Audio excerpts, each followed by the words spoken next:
Every morning, the same scene plays out in thousands of homes. An alarm, a quick coffee, a commute into fluorescent light, 12 hours of trading time for dollars, and the exhausted return, enough to cover rent, food, a few comforts, and the sunk feeling that time itself is being sold. Now, imagine a different picture, a life where over decades money quietly grows so that it eventually does what a job can't: buy back your time. That shift is not glamorous. It's not a product. It's a set of habits practiced day after day, year after year, until what started as small choices becomes the engine of freedom. Before we go further, a short note. This presentation is for educational purposes only, not personalized financial advice. It's inspired by ideas commonly associated with Charlie Munger's way of thinking, practical, long-term, character-driven, but it's not an endorsement from him or any organization he's tied to. Your situation is unique. Decisions you make are yours to weigh. If you want a step-by-step roadmap to make those habits automatic, subscribe now and stay with this series. Why do so many people fail to build decades-long passive income? The answer is rarely a lack of intelligence. It is almost always a mix of behavior and small repeated choices that favor today over tomorrow. There are familiar excuses that sound reasonable but are quietly destructive. I don't have enough to start. It sounds sensible. If you only have a little money, why bother? The truth is counterintuitive. Compounding rewards time and consistency, not only size. Small, regular contributions early on accumulate disproportionately because the growth builds on itself. Waiting for a big enough lump sum is often a surrender of the single most powerful variable you control: time. The market is too uncertain right now. Uncertainty is a permanent feature, not a temporary glitch. Markets wobble, economies cycle, headlines scream. The risk you face from uncertainty is not that prices move. It's that you try to time those moves or sit on the sidelines and miss decades of growth. The real hazard is being out of the market when compounding takes its course. I need to understand everything first. This is paralysis by analysis, the luxury of endless study without action. There's no shame in learning, but there is a cost to perpetual readiness, delayed returns, missed years of compound growth, and the habit of inaction that becomes part of your identity.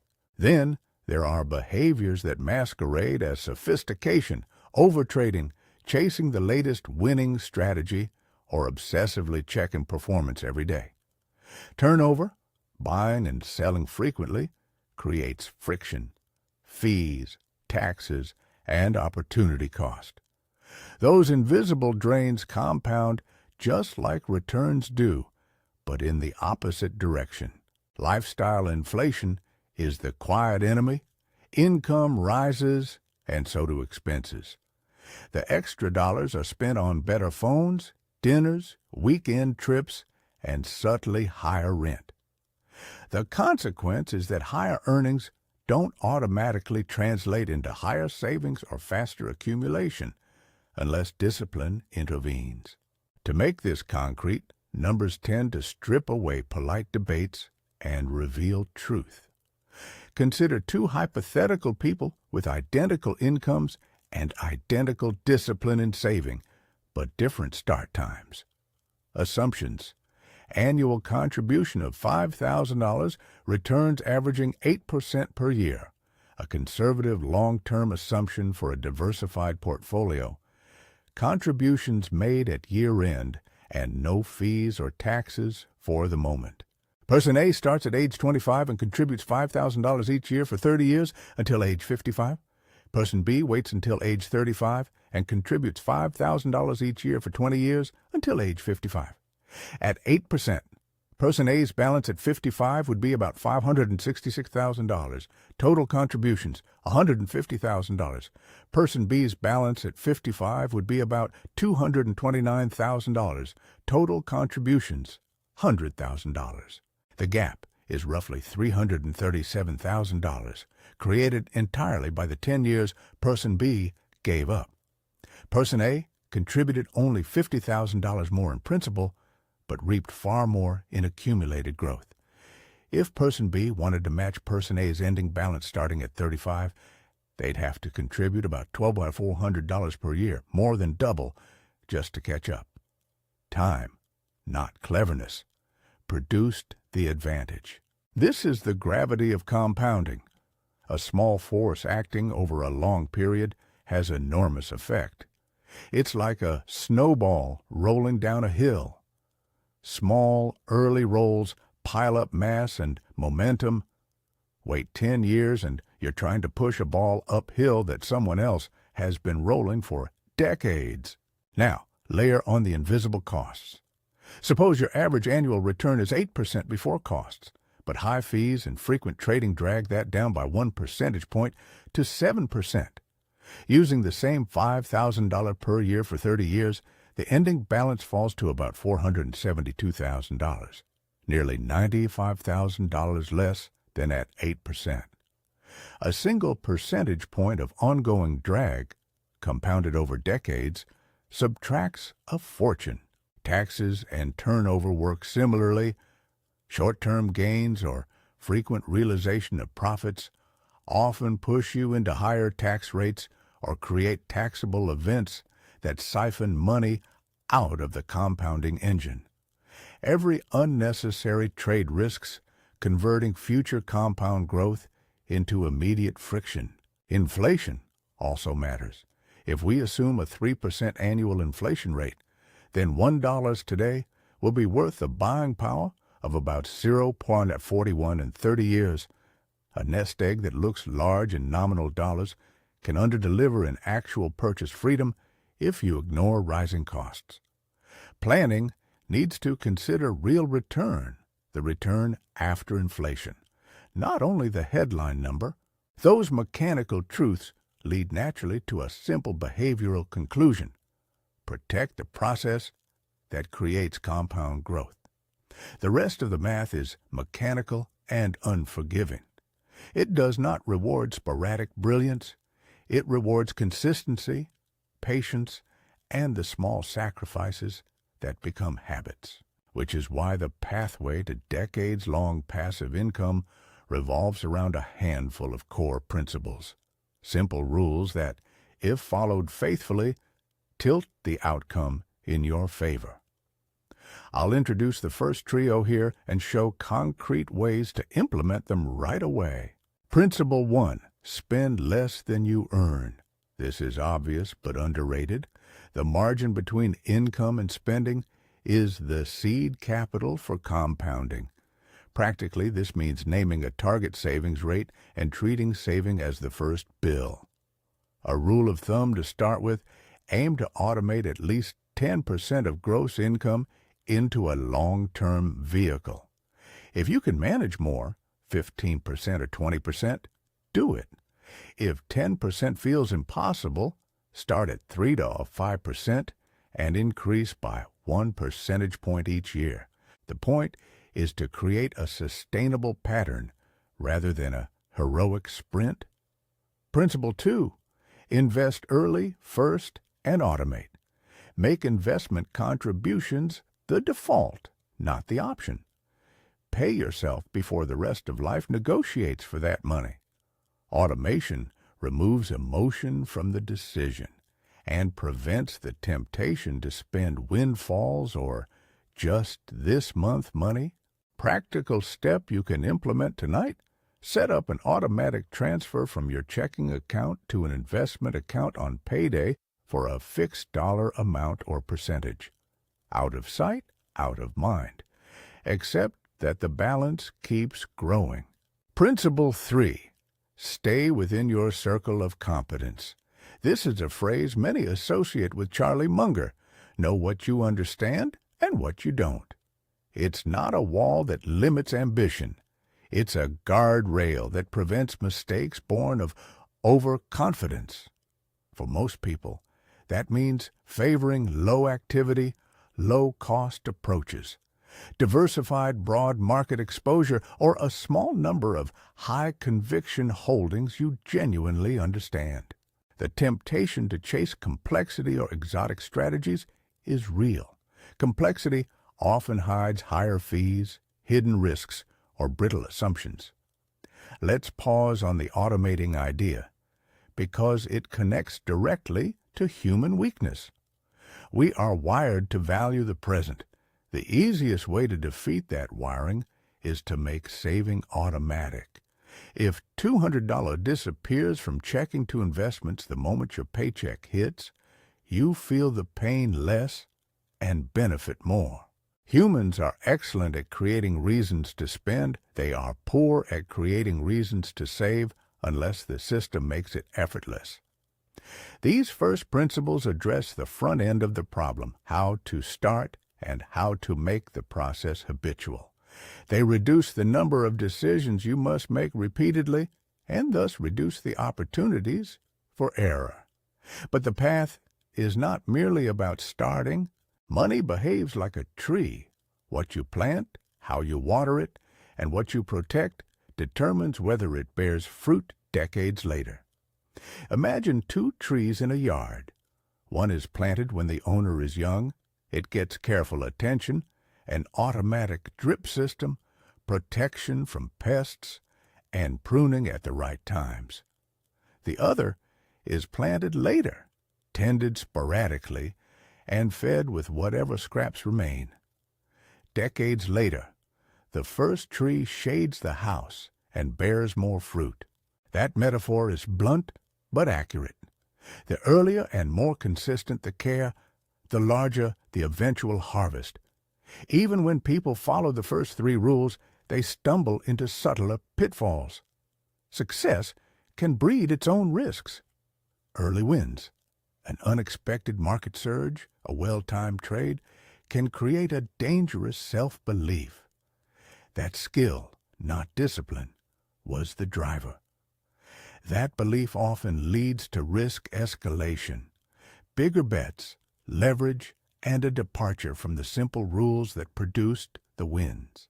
Prudence requires honest reflection. Did you get lucky, or did you have a repeatable edge?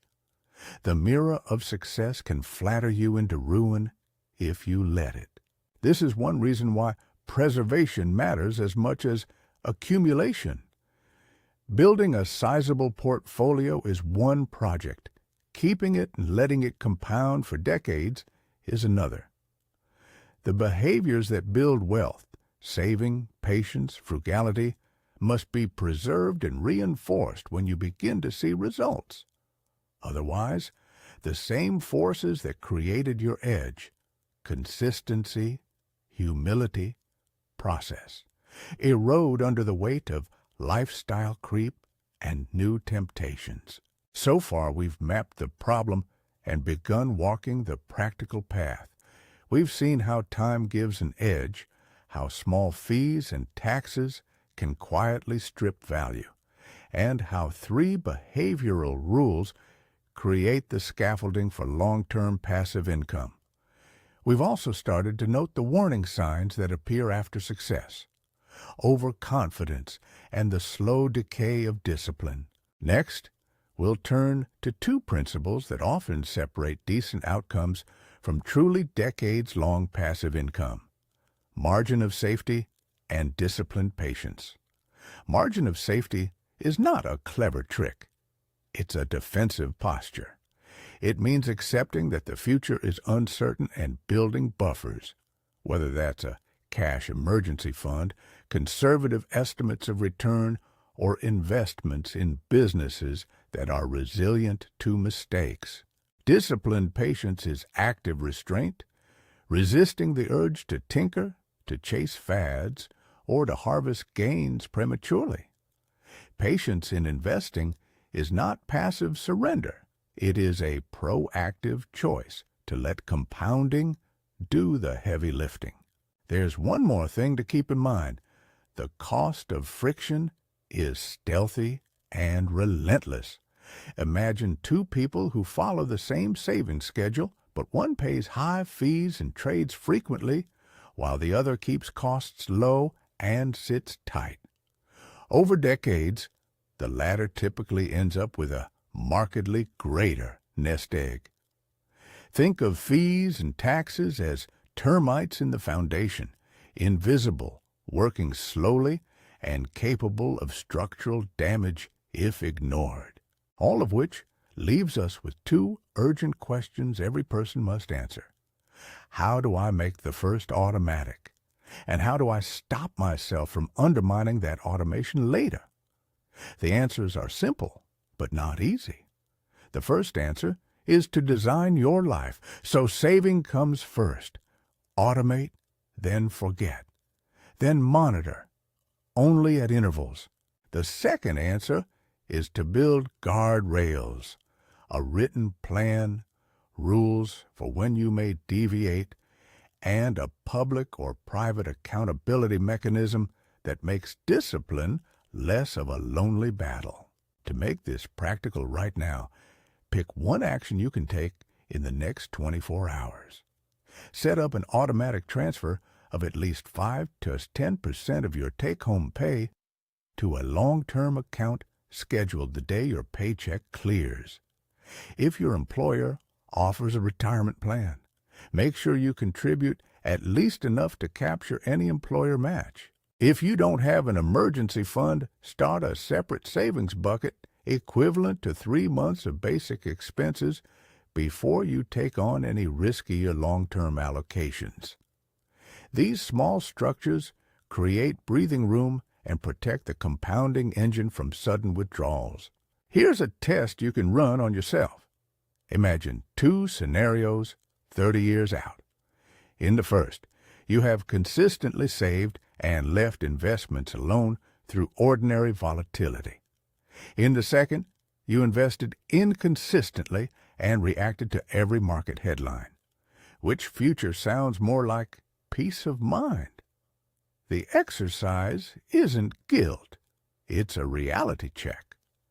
Decades-long passive income is a series of present choices that, when viewed in aggregate, either build a fortress or a house of cards. There's a psychological dimension worth naming explicitly: comparison. In a world of curated success stories, it's easy to compare your steady drip to someone else's headline-grabbing windfall. But headlines exaggerate survivorship and underplay discipline. The person who made a fortune from a single fortunate bet is the exception people remember. The person who quietly saved and let compounding do its work is the rule most people overlook. When you fall into comparison, you risk swapping a proven plan for a lottery ticket. At this point, you might be wondering how to measure progress without obsessing over short-term fluctuations. The answer is simple. Track process metrics, not outcome metrics. How much did you save this quarter? Did you automate that percentage? Have you kept your fees low? Those are behaviors you control. Outcome metrics, portfolio value this week, are exercised by forces beyond your direct control and thus a poor basis for emotion-driven decisions. We've covered how to start, why time matters, and the first principles to align your behavior with long-run success. We've seen the math that rewards early action and the hidden costs that punish friction. We've planted the stakes and sharpened the choices that separate slow, steady progress from the chaos of reactions and shortcuts. There is one more thing I want to leave you with before we move deeper: an image. Picture a mirror on your wall reflecting a version of you 10 years from now. That future, you will be the sum of many small choices made today, some visible and heroic, most invisible and routine. When you feel the pull to wait, to chase, or to indulge, ask that mirror a simple question. Which choice leads to the person I want to see reflected back? We will pick up the pace from here. We'll look next at how to demand a margin of safety that survives shocks, how to cultivate disciplined patience when markets test your resolve, and how to protect your gains from the seductive forces that change behavior after early success. We'll also walk through tactical setups, exact account types to consider, allocation mental models you can use without getting lost in jargon, and templates for rules that keep your hands off the portfolio when you shouldn't be touching it. But before any of that, one practical challenge. Can you schedule that automatic transfer tonight? Set the exact amount you'll move each pay cycle. If you truly can't do 10%, start at a rate you can sustain, but schedule it now. A planted seed, watered regularly, will outgrow the seeds you dream about planting tomorrow. Hold that image of the tree in the mirror. The tree needs planting, and the mirror needs honest answers. The next section will show how to prune, protect, and watch the tree grow without letting a single season of impatience undo decades of careful work. Now, let's move from planting and pruning to defending the orchard. Margin of safety and disciplined patience are the two levers that turn a good long-term plan into decades-long passive income. They are the guardrails that keep your trees standing through storms. They are also where character meets math, conservative assumptions, buffers for the unpredictable, and the stubborn habit of doing nothing when doing nothing is the right move. Margin of safety starts with a simple admission. The future is uncertain. Nobody can predict recessions, industry disruptions, or personal setbacks. A margin of safety is a cushion, cash for the short run, conservative assumptions for return expectations, and investments chosen for durability, not speculation. Practically, that looks like three things: an emergency fund sized to your life, conservative planning numbers, and portfolio choices that tolerate error. Emergency fund, aim to hold cash or highly liquid assets covering basic expenses for a period that matches the volatility of your income. For someone with predictable employment, 3 to 6 months of basic spending is a reasonable starting point. For someone with variable freelance income, 6 to 12 months makes sense. This fund is not where you chase the highest return. It's insurance against forced selling. If you must withdraw savings during a market downturn to cover living costs, you interrupt compounding and risk crystallizing losses. Conservative planning numbers. When you model future outcomes, assume conservative real returns, net of inflation. If many long-term return discussions reference 8 to 10% nominal returns for equity-heavy portfolios, deduct an assumed inflation of 2 to 3%, and remember fees and taxes will reduce that further. For planning, using a real return assumption of 4 or 6% is a defensible approach for long horizons. The point is not to be pessimistic, it's to leave room for error. If your plan works at conservative assumptions, it will work better under kinder conditions. Portfolio durability. Favor investments that can survive errors in timing or judgment. That may mean diversified exposure to broad markets, or a small number of businesses you understand that have durable competitive advantages. Avoid fragile strategies that break under stress, highly leveraged bets, complex derivatives, or concentrated positions reliant on narrow technical conditions. Durability is the practical expression of margin of safety, the ability to endure mistakes and still compound. Discipline is required to keep margin of safety in place. It's tempting to borrow to amplify returns in good times or to withdraw the emergency fund for an attractive opportunity. Both moves expose you to tail risk. Margin of safety loses value precisely when volatility rises, exactly when you most need buffers. This is not conservative for conservatism's sake. It's strategic conservation, so compounding can continue uninterrupted for decades. Disciplined patience is the second, and perhaps less intuitive, half of long horizon power. Patience is not passivity. It is an active strategy of resisting noise, of maintaining rules when every headline promises a shortcut. Disciplined patience shows up as a few observable behaviors: a rule for rebalancing, a threshold for acceptable fee levels, a calendar for review, and a refusal to trade based on emotional impulses.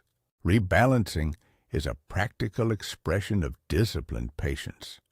Rebalancing converts volatility into discipline. Decide in advance the conditions that trigger rebalancing, either an annual review or threshold-based rules like rebalance if any allocation deviates by more than 5 percentage points. By rebalancing, you sell part of your winners and buy your laggards without pretending to time the market. You institutionalize doing the opposite of what emotions demand. Trading frequency control is another. Set a rule that limits turnover. For many investors aiming at decades-long passive income, an annual or semi-annual touchpoint is more than enough. The fewer times you transact, the more you protect yourself from fees, taxes, and behavioral mistakes. The math is brutal. Each avoidable trade is a chance to lose a percentage of your future compounding. Patience also requires clarity about what you own and why. For a core satellite approach, the core could be a low-cost, diversified exposure that captures the market's long-term return. The satellite might be a few high-conviction holdings you understand well and can monitor less frequently. The core provides stable compounding. The satellite allows intellectual engagement without jeopardizing the engine. The ratio between them can change with age, risk tolerance, and lifestyle needs. But the principle remains. The bulk of your capital should be on autopilot. Let's be concrete about what a disciplined plan looks like in practice without prescribing an exact allocation for every person. Here are practical templates, mental models you can use and adapt to your life. Template A, the simplicity engine. Commit 80% to a low-cost diversified exposure, think broad market vehicle, and 20% to higher conviction names or sectors you understand. Rebalance annually or when the split drifts by more than 5 percentage points. This minimizes fees and decision fatigue while preserving upside from selective bets. Template B, the life cycle tilt. Younger investors might start with 90% growth-oriented exposure and 10% cash or conservative instruments. Each decade, shift 5 to 10 percentage points toward more conservative holdings to protect accumulated gains. This model institutionalizes the transition from accumulation to preservation. Template C, the income-focused hybrid. Build a durable core of diversified market exposure and gradually add an income layer, whether that is high-quality dividend-generating businesses, the concept, not a specific list, or income-producing instruments suitable to your horizon. Reinvest income during accumulation, then allow it to distribute as you approach an income need. Focus on quality and margins of safety. don't chase yield at the cost of durability. These templates are not prescriptions. They are a mental scaffolding to reduce decision friction. The single most important tactical move is to make your choice and automate it. If you cannot lock in a long-form allocation right away, start with a simple rule. I will allocate X% of my contributions to a broad market exposure and Y% to cash until I build a 3-month emergency fund. Then set the automation and live by it. Now let's return to math for a minute, not to provide guarantees, but to quantify the stakes of patience and margin. Take the earlier example of $5,000 per year at 8% versus a 1 percentage point drag. We showed how a 1% annual drag for 30 years cut about $95,000 off the result. Let's expand that by illustrating how behavior and fees interact with time. Assumptions: $7,100 annual contribution, equivalent to $600 per month. 30-year horizon, nominal return before friction, 8%. Friction scenarios of 0.25%, 0.75%, and 1.5% to represent a range of fee plus tax plus turnover drags. At 8% gross and 0.25% drag, net 7.75%. Ending balance, $676,000. At 8% gross and 0.75% drag, net 7.25%. Ending balance, $613,000. At 8% gross and 1.5% drag, net 6.5%. Ending balance, $527,000.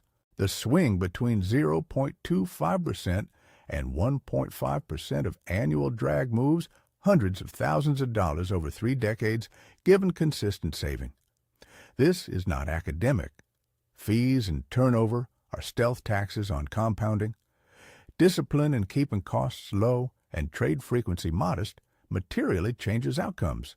Taxes themselves deserve one compact illustration. If 2 otherwise identical investors earn the same pre-tax returns, but one holds investments in a tax-advantage wrapper, while the other realizes gains frequently in a taxable account, the tax-aware investor compounds more. That does not mean everyone should chase tax shelters. It means you should understand how taxes interact with your plan and, when possible, use available, lawful vehicles to reduce unnecessary drain. Employer-sponsored retirement plans and tax-preferred accounts are examples of such vehicles. Use them sensibly and do so in the context of your overall plan, not as speculative plays.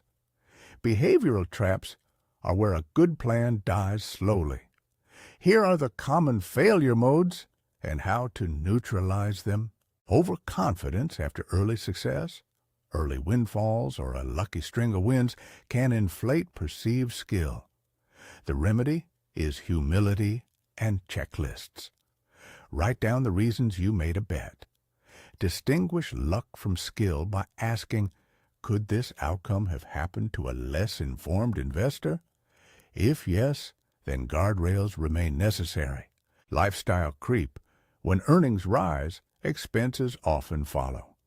Avoid the slow leak by automating increases to savings rather than spending. Each raise or bonus, route a portion, say 50%, to savings automatically. Spend the rest. You rise living standards slowly and protect compounding simultaneously. Comparison and social pressure. Social media amplifies exceptional success. Remind yourself that headlines favor lottery winners. Use the mirror exercise. Which future self do you want? Steady and secure, or headline chasing and stressed? The mirror question recenters decisions on values rather than envy. Chasing yield or fads. The promise of higher returns often masks higher risk. A disciplined rule is to require a margin of safety and a clear understanding of the downside before increasing risk. If you cannot articulate how an investment might lose half its value and still make sense in your plan, it's probably outside your circle of competence. Relaxation after accumulation. People who hit early success sometimes drop the practices that built it, stop saving, increase leverage, or chase tax-inefficient investments. Preservation demands the same character as accumulation: humility, automation, and the willingness to accept lower immediate lifestyle upgrades in exchange for long-term freedom. The psychology here is subtle. The larger the nest egg, the more seductive the spending decisions. A written rule, I will never reduce my savings rate below X% unless triggered by a predefined life event, is a simple guard. Let's illustrate a realistic failure story. Imagine Alex, who began saving at 27 and had disciplined habits. By 40, Alex had accumulated a meaningful portfolio. A few fortunate picks rewarded Alex for risk-taking. Confidence swelled. New investments were funded by margin and larger bets on hot sectors. Over the next downturn, leveraged positions created margin calls and forced sales at depressed prices. The nest egg that discipline built had been exposed to drawdowns that required compounding to recover. The lesson is not to demonize ambition, but to institutionalize checks. Leverage requires explicit written permission in a plan. High-conviction bets need limits and behavioral accountability.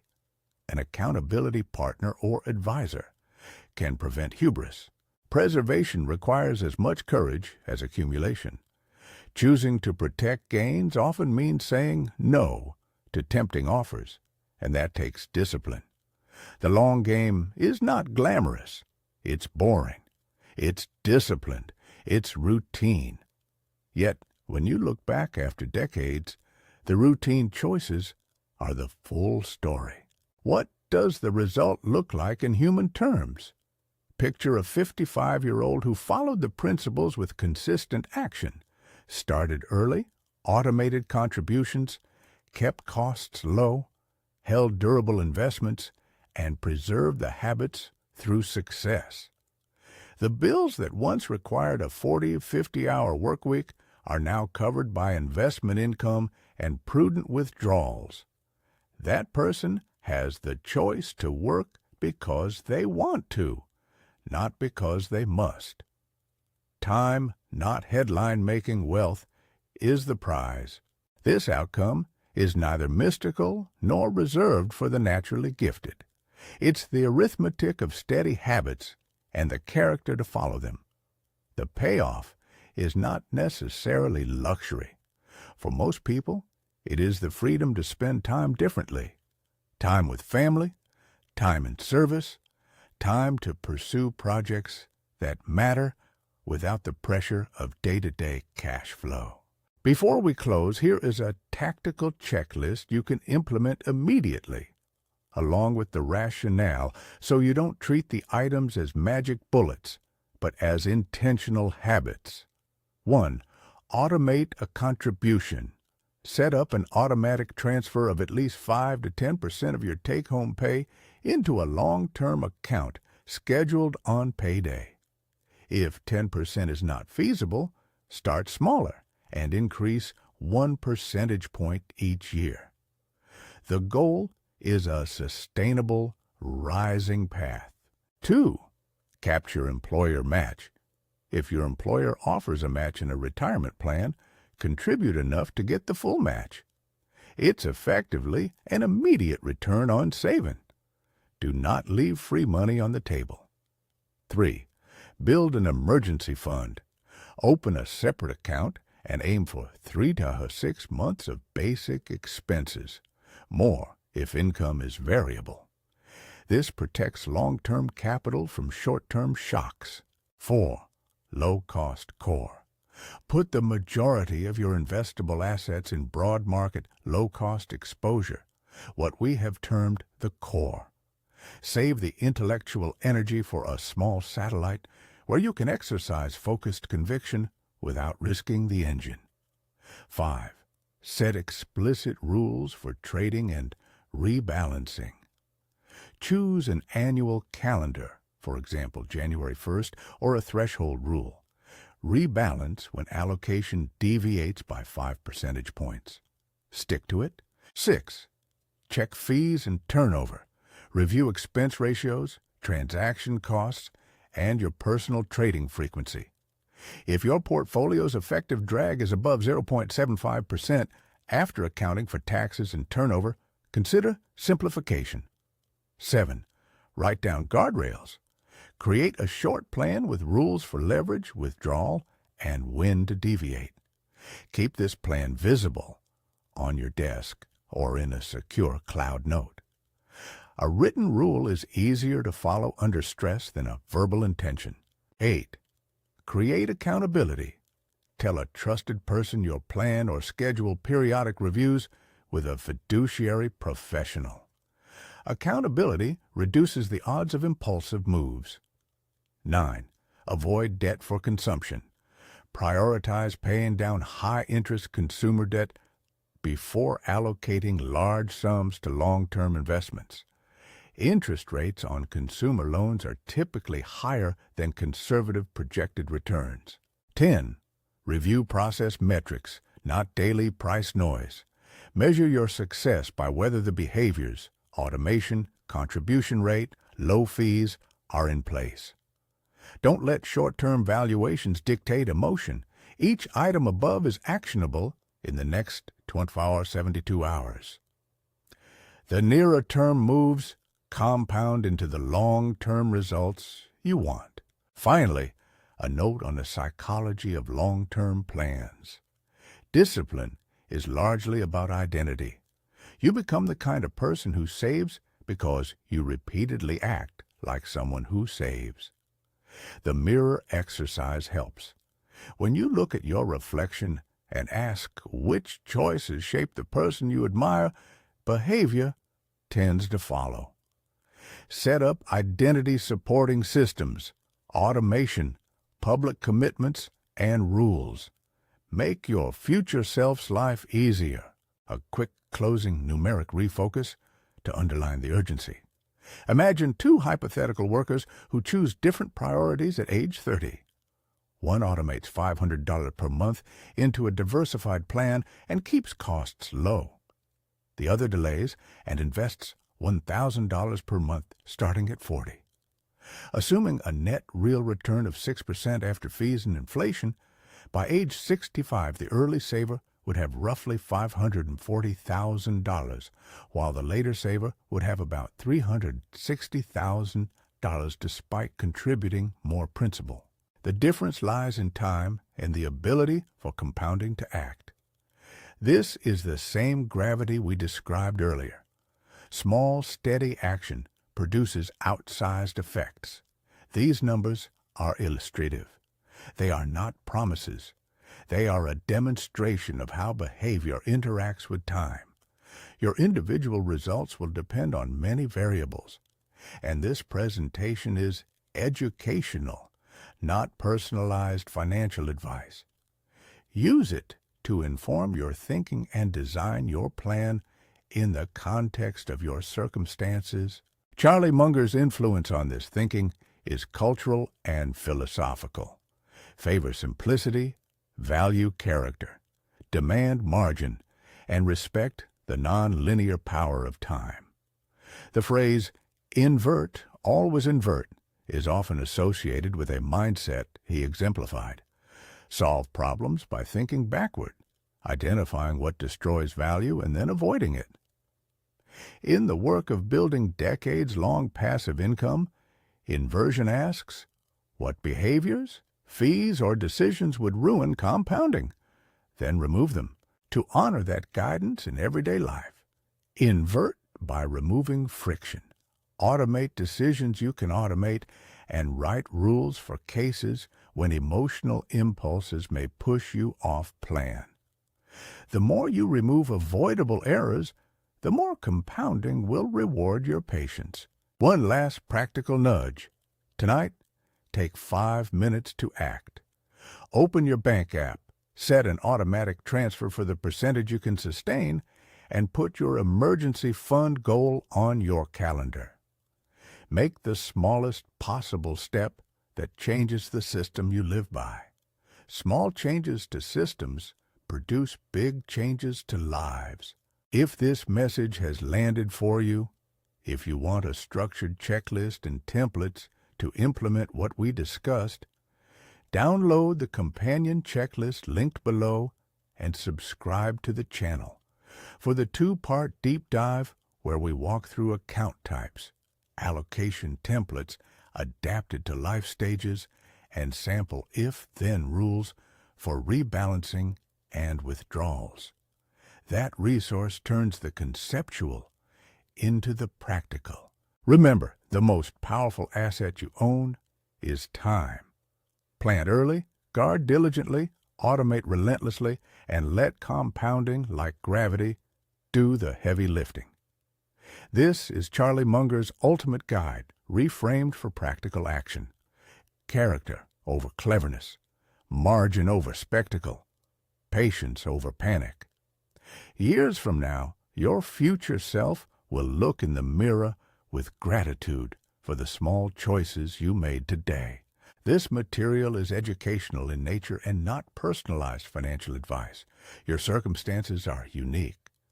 Consider consulting a qualified professional for decisions that require individualized analysis. If you found this useful, subscribe and grab the checklist.